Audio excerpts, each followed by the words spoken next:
দখলদার বাহিনীর নিশানায় এবার মুসলিমদের তৃতীয় পবিত্র স্থান আল আকসা মসজিদ। আল আকসা ভেঙে সেখানে ইহুদি মন্দির স্থাপনের পরিকল্পনা করছে বর্বর ইসরায়েলের অবৈধ বসতি স্থাপনকারীরা। হিব্রু ভাষায় বিভিন্ন প্ল্যাটফর্মে এ নিয়ে আলোচনাও চালাচ্ছে তারা। তবে এমন কিছু হলে ছেড়ে দেবে না ফিলিস্তিন। ইতিমধ্যেই এর প্রেক্ষিতে সতর্কতা জারি করেছে ফিলিস্তিনের পররাষ্ট্র ও প্রবাসী মন্ত্রণালয়। সংবাদ মাধ্যম আল জাজিরা জানিয়েছে, এই ব্যাপারে সতর্কতা দিয়ে ফিলিস্তিনি মন্ত্রণালয় এক্সে একটি পোস্ট করেছে। এতে তারা জাতিসংঘের সংশ্লিষ্ট সংস্থা ও আন্তর্জাতিক সম্প্রদায়কে বিষয়টি গুরুত্বের সঙ্গে নেওয়ার আহ্বান জানিয়েছে। তারা বলেছে, আল আকসা মসজিদ ভাঙার পরিকল্পনাকে আমরা দখলকৃত জেরুজালেমে ইসলামিক এবং খ্রিস্টানদের পবিত্র স্থানে পদ্ধতিগত উস্কানি হিসেবে বিবেচনা করি।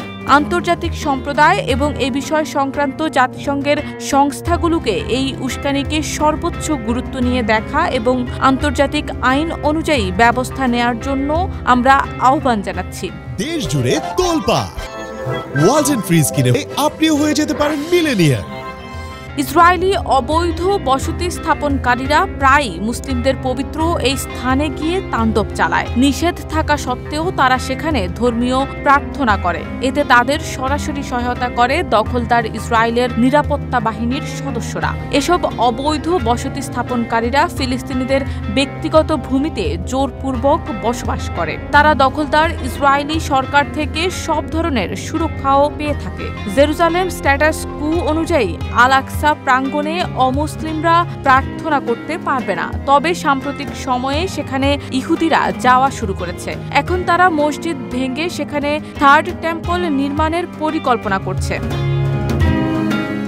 বিশ্লেষকরা বলছেন, এই পরিকল্পনা বাস্তবায়িত হলে শুধু জেরুজালেম নয়, পুরো মধ্যপ্রাচ্য জুড়ে নতুন করে অস্থিরতা ছড়িয়ে পড়তে পারে। কারণ আল আকসা শুধু একটি ধর্মীয় স্থাপনা নয়, এটি মুসলিম বিশ্বের আত্মিক আবেগ, ইতিহাস ও পরিচয়ের গুরুত্বপূর্ণ অংশ। ফিলিস্তিন বারবার আন্তর্জাতিক মঞ্চে এই বিষয়টি তুলে ধরলেও এখনো পর্যন্ত বড় কোনো পদক্ষেপ নেয়নি জাতিসংঘ বা প্রভাবশালী বিশ্ব শক্তিগুলো। তবে এবার পরিস্থিতি আরও ভয়াবহ আকার নিতে পারে বলে আশঙ্কা করা হচ্ছে। আল আকসার প্রতি ইসরায়েলি হুমকি নতুন না হলেও এবার ফিলিস্তিনের সতর্ক বার্তা যে শুধু একটি প্রতিবাদ নয়, বরং তা এক সম্ভাব্য বিস্ফোরণের আগাম সংকেত।